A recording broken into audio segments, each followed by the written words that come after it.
Bhardwaj classes. और आज के लेक्चर में हम पढ़ेंगे क्लास 11 का टॉपिक एरर्स एक्सप्रेशन। तो इस क्लास में हमने क्या पढ़ा था, एरर्स क्या होती है। तो एरर्स, तो देखो एरर्स क्या होता है, इट इज द डिफरेंस, ये क्या होता है, डिफरेंस ऑफ ट्रू, या बोल सकते हैं कि थ्योरेटिकल वैल्यू, ट्रू और थ्योरेटिकल वैल्यू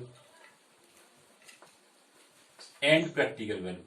तो जो हम मेजर करते हैं उसको हम प्रैक्टिकल वैल्यू बोलते हैं, और जो हमारे पास गिवन या स्टैंडर्ड वैल्यू है उसे हम कहते हैं थ्योरेटिकल वैल्यू या ट्रू वैल्यू। तो उन दोनों के डिफरेंस को हम क्या बोलते हैं, एरर्स। अगर दोनों वैल्यू सेम आ रही है तो मीन्स नो एरर्स, वरना एरर्स होने के चांस क्या होते हैं, बहुत ज्यादा होते हैं, क्योंकि हमारा नेचर क्या होता है, एरर्स करना। एरर्स नहीं करेंगे तो हम इंसान ही क्यों, ठीक है ना। तो to errors is the human, जो एरर्स करता है वही क्या है, इंसान है, वरना तो भगवान है। अब देखो हम एरर्स को एक्सप्रेस कैसे करते हैं। तो हमने कहा था कि एरर्स को हम मिनिमाइज कैसे करते हैं। तो random errors can be minimise by the repetitions.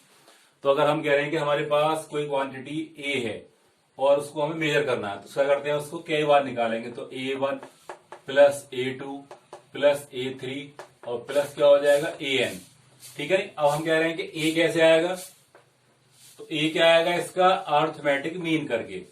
तब क्या बोल देंगे इसको, A मीन। क्या हो जाएगा ये, A मीन। तो ये रिप्रेजेंट करेगा A मीन, मीन्स क्वांटिटी का मीन्स, ठीक है। अब हमें निकालना है कि एरर्स, क्या निकालने होते हैं हमारे पास, एरर्स। तो हम क्या करेंगे, हमारे पास फर्स्ट टाइम में एरर्स कितनी आई, तो उसको हम बोलते हैं कि डेल्टा A1। तो वो क्या हो जाएगा आपके पास, A मीन माइनस A1, या A1 माइनस A मीन, कुछ भी कर सकते हैं। बट हमें के एरर्स जो है ज्यादातर क्या रखनी होती है, पॉजिटिव है। तो इससे क्या आएगा हमारे पास, एरर्स इन वन टाइम्स। फिर निकालेंगे, ऐसे ही निकालेंगे डेल्टा A2 डेल्टा A3। फिर हम क्या निकालेंगे, delta A mean. Delta A mean क्या हो जाएगा, delta A mean means errors का भी मीन। तो क्या बन जाएगा, delta A1 plus delta A2 plus delta AN upon N। तो ये क्या डिपेंड करेगा, डेल्टा A मीन। अब हम एक्सप्रेस कैसे करेंगे किसी भी क्वांटिटी को, तो हम कह रहे हैं कि लेट हमारे पास एरिया है, तो क्या हो जाएगा, एरिया का मीन। एरिया का मीन ये कैसे निकालेंगे आप, उसको कई बार रिपीट करने के बाद में। और प्लस माइनस दोनों क्या हो जाएगा, delta A mean, delta A mean, ठीक है नी। अब जैसे यदि हमने कोई जो लेंथ ना भी मीटर स्केल से, तो हम कह रहे हैं कि लेंथ क्या है हमारे पास, लेंथ दे रखी है 10.0 प्लस माइनस 0.1 मीटर। तो इसका मतलब क्या है कि यहाँ पे लेंथ का मीन कितना है 10.0 और लेंथ के एरर्स का मीन कितना है हमारे पास 0.01। तो ये डिपेंड कर रहा है इसके एरर्स के मीन को। तो हमारे पास एरर्स हमारे पास ऐड हो सकती है। अगर आपसे पूछता है कि फाइंड द मैक्सिमम एरर्स, तो प्लस करते हैं। अगर आपसे कहता है कि फाइंड द मिनिमम एरर्स, तो इट कैन रिड्यूस। बाकी एरर्स क्या होती है, हमेशा बढ़ती है, घटती नहीं है।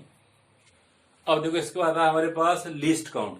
तो लीस्ट काउंट क्या होता है, तो लीस्ट काउंट क्या होता है, ये इंस्ट्रूमेंट का होता है। अगर हम कह रहे हैं कि हमारे पास कोई स्केल है और इस स्केल के अंदर क्या है कि हमारे पास ही 1 मीटर स्केल है, ठीक है नी। और हम कह रहे हैं कि इसके अंदर क्या है, 100 स्केल है।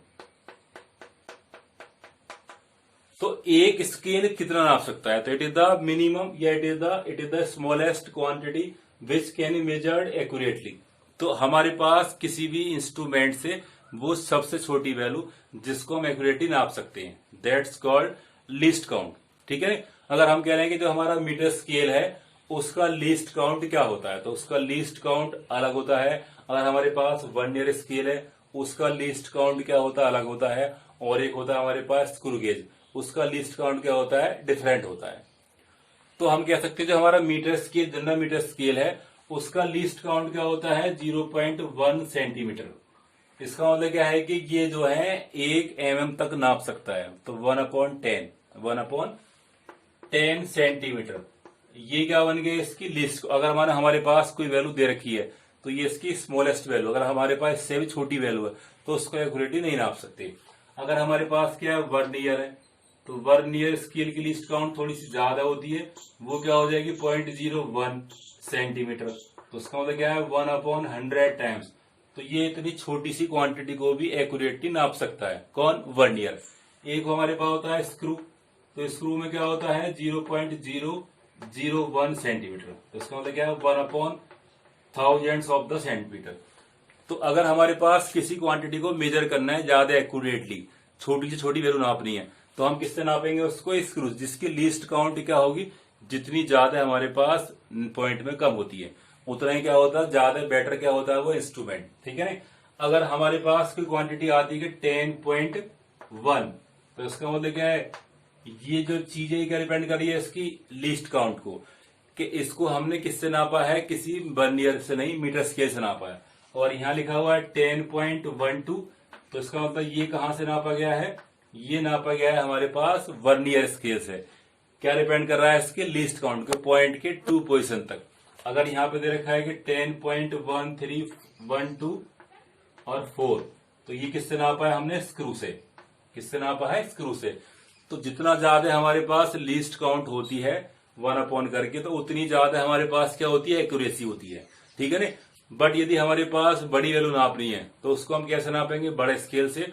बट यदि हमें किसी छोटी वैल्यू को एक्यूरेटली नापना है तो उसको हम किससे नापते हैं? छोटे से इंस्ट्रूमेंट से, जहां से क्या है आपके पास में एक्यूरेसी ज्यादा बेटर आती है। एक्यूरेसी क्या आती है? ज्यादा बेटर आती है। ठीक है ना। तो जहां से हमारे पास क्या आती है, एक्यूरेसी ज्यादा आएगी, वो इंस्ट्रूमेंट क्या होता है? बेटर। अब देखो, यदि हमें क्या दे रखा है कि कोई भी हमारे पास लेंथ क्या आ रही है 0.7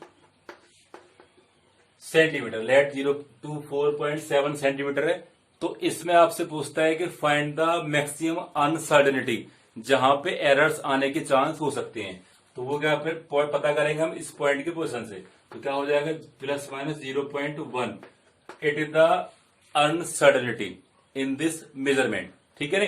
अगर हम कह रहे हैं कि इसमें कितने % की एरर आ सकती है, तो एरर्स को एक्सप्रेस कैसे करते हैं हमारे पास, कि delta A mean, delta A mean, errors का मीन अपॉन ए मीन। तो ये क्या डिपेंड कर देगा हमारे पास? क्वांटिटी का मीन, और ये क्या हमारे पास? एरर्स का एक्सप्रेशन का मीन।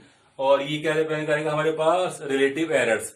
अगर मल्टीप्लाई कर दें इसमें 100 की, तो क्या बन जाएगा ये? Percentage errors. तो हमारे पास एरर्स कितनी आ सकती है, हम बात कर रहे हैं इसकी, तो क्या हो जाएगा हमारे पास? कितनी एरर्स आ सकती है हमारे पास यदि हम बात कर रहे हैं इसकी? तो देखो यहाँ पे क्या आ जाएगा, एरर्स कितनी हमारे पास? 0.1, और यहाँ पे क्या है? 247 इंटू 100। यदि हम इसको सॉल्व कर दे तो अप्रोक्स कितना आता है ये? 4%। कितना आएगा ये? 0.4%, 0.4%। तो इसका मतलब क्या है कि इसके अंदर जो एरर्स हैं वो क्या है? कम है। एरर्स क्या है? कम। तो ये वैल्यू क्या है कि आपके पास जो आपकी एक्यूरेट वैल्यू है या जो आपकी प्रैक्टिकल वैल्यू है उसके आसपास हो सकती है। ठीक है ना। क्योंकि एरर्स क्या है इसके अंदर? 0.4% एरर्स है, 0.4% एरर्स है। तो एरर्स को हम एक्सप्रेस करते हैं इस तरह से। ठीक है ना। तो ये क्या था आपका एरर्स का लेक्चर नंबर 2। इसके बाद हम पढ़ेंगे एरर्स को फॉर्मूले के अकॉर्डिंग कैसे एक्सप्रेस करते हैं। ठीक है ना। तो एरर्स जो है हो जाती है, एरर्स जो है हम कितनी भी कोशिश कर लें हो सकती है, but errors can be minimise by the repetition. जितना हम रिपीट करते हैं एरर्स क्या होती है? कम हो जाती है। ठीक है। तो आई होप वीडियो आपको अच्छा लगा होगा। लाइक एंड शेयर करें और घर पे रहें और सेफ रहें। Okay, thank you.